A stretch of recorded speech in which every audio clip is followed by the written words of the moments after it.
everybody. How you doing today? Last day of the week. In the name of the Father, and the Son, and the Holy Spirit. Amen. Today, on the 6th day of September, we have the memory of the great miracle at Hone of the Archangel Michael. And this is the feast that we talked about last year, and we're going to talk about it again, but I'm going to do it in the classrooms today later on because I have a little video to show you, so I think it'll be more, we'll do both two saints today.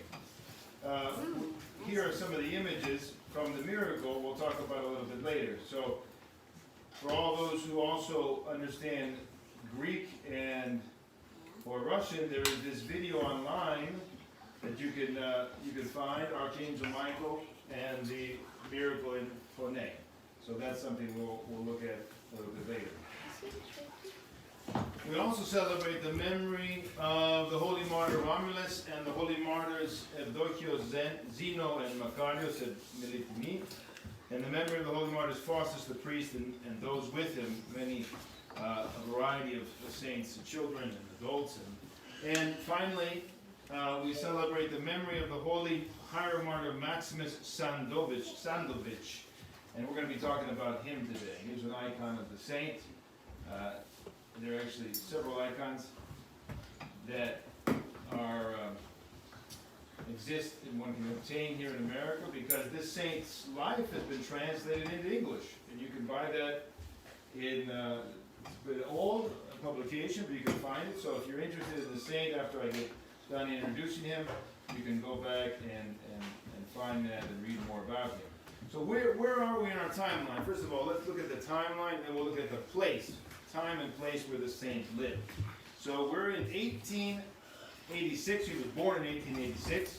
And you can tell me right off the bat, where are we in 1886? Go ahead. In the middle? In the middle. No.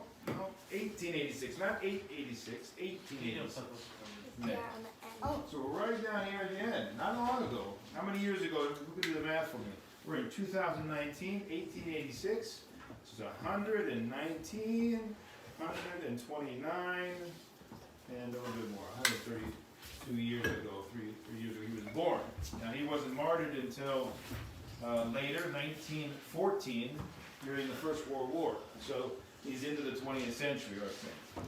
And it's interesting, this would be the third day in a row that we're talking about saints from this part of the world. He's from the same part of the world as our other saints. He's from the Carpatho-Russian mountains in Slovakia, Poland, and the Ukraine. Let's go to our map here, or rather our Google Earth. So we'll go back to our home base here in Florence, and then we'll fly across the world so you can see where we're going. We're going to go to where he was born in the village of Zydnia. I don't know how you say that. And it's in Poland today. It's on the border with Slovakia. Yeah. And you can see, we go further out here, you can get a sense of where he lived. Okay, so there we go. Like this, that helps. So we're learning about geography all the time here in this class. So here we are in. Father, can you put the north? Yeah, it does that on Google Earth. It kind of tweaks it. I'm not really sure why. There we go. Now we're better. Alright. So we go in here. And down here, of course, is Greece, where we have many, many saints. And here is Russia, Ukraine, Poland, Germany, and right here, the borders of Slovakia and the modern state of Ukraine was our saint's birth. All three saints, 3 days ago, yesterday, and today, and actually there are quite a few in September. I'm not sure why and how this happened, but by God's providence, they're all kind of collected here in September. It are these new martyrs from the 19th and early 20th century, and 18th and 17th century, whose martyrdom has to do with their confession of the Orthodox faith in relation to the Uniates. You remember how we talked about the Uniates, those people who left the Orthodox faith and united themselves to the Pope of Rome. Again, we have another saint like this, and he is an amazing example of obedience and of sacrifice. So we'll look at his life. So we're in the village. It's where he was born. Let's go to our life here that we have our notes. And he was, from a young age, he was reading the services in the church. Very important. You guys are all going to be learning how to read the services in the church. You're going to learn how to read and project and make your sign of the cross and all the things that we do as Orthodox Christians. He was doing the same, just like you are doing. He wanted to become a priest. He wanted to become a monk. And he was going back and forth, priest or a monk.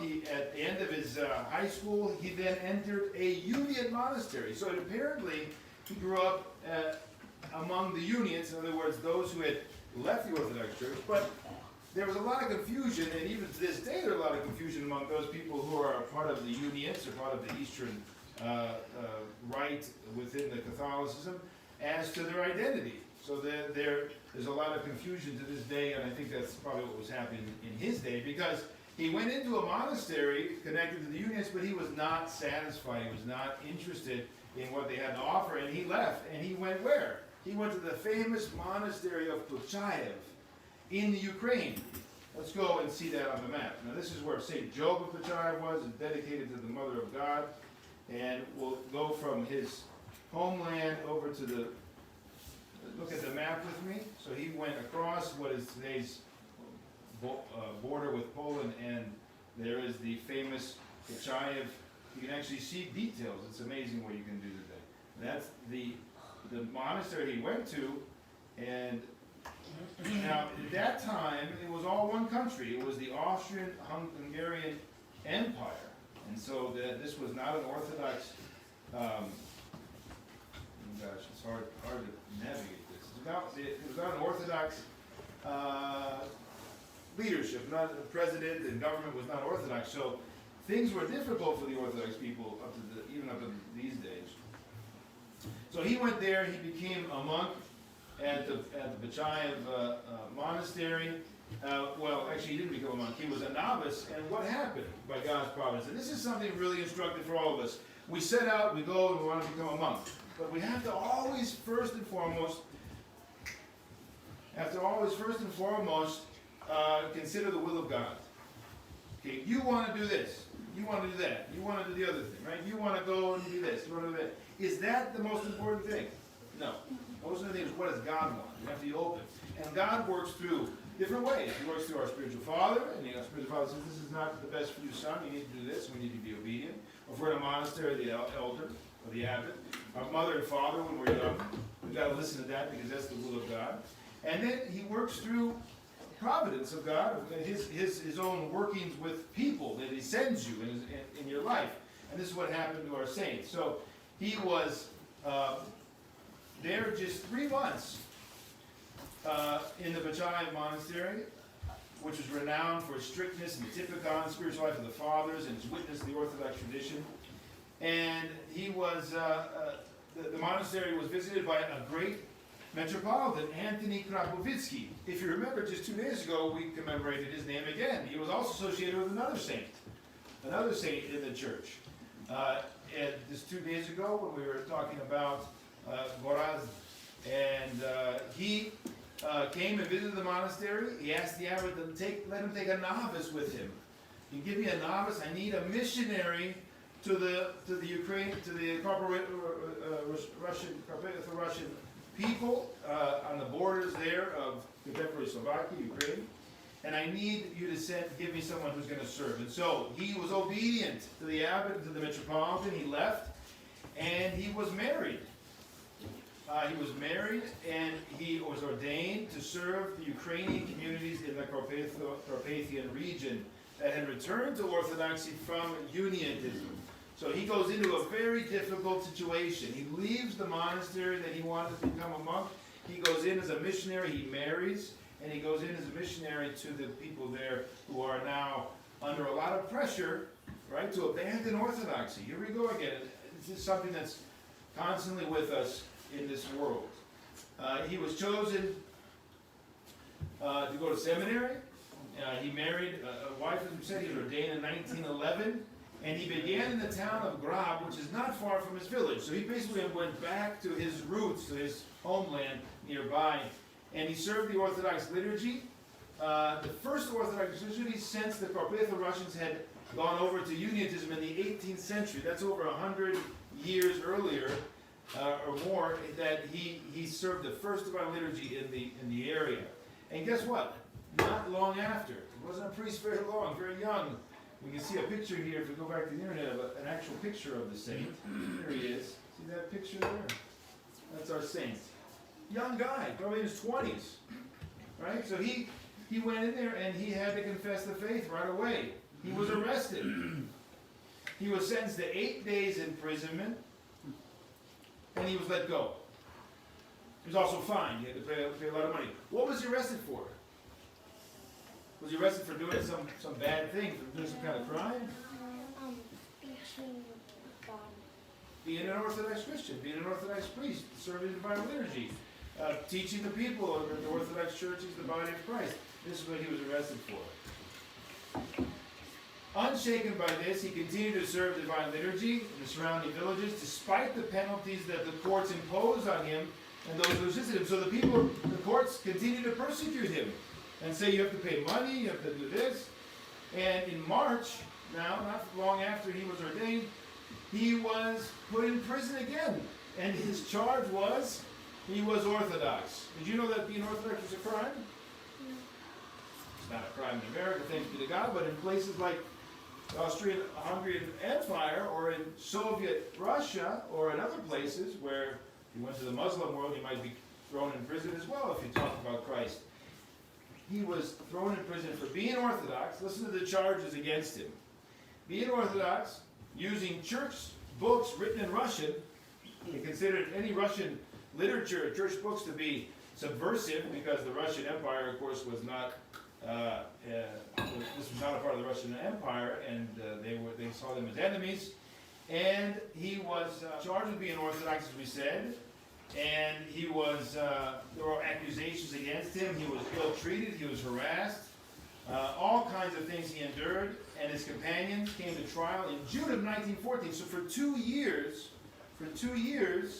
Michael, are you listening? For 2 years, he was in prison. And they were charged against him for 2 years. He and his friends and those who were working with him. And at the outbreak of the First World War in August, he was again arrested.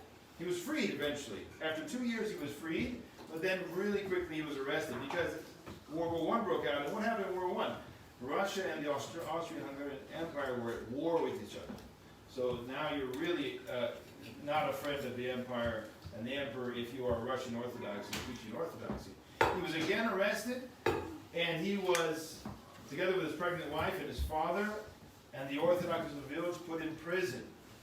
And they were imprisoned in Gorlice, the country town, and then on September 6th, so that's about 2 months later, he was brought out of his cell before a judge who said that he would be condemned to death. There was no more trials. They found him guilty of being Orthodox, and he was sentenced to be shot. And they brought him into the yard, and they lined him up, and before he was shot, he yelled out, "Long live Holy Orthodoxy! Long live Holy Orthodoxy!" And they then shot him, and then one of them, who was very angry that he confessed the faith, went up and shot him again.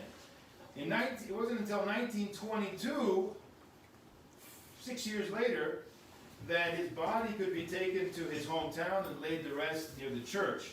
And from that point till today, pilgrims flock to his tomb, and he's really venerated by the Carpatho-Russian Orthodox Christians we have in America, many immigrants and dioceses here in America, venerated as a great saint in the 20th century by all of those immigrants. So here is just one more example of a righteous priest, confessed the faith.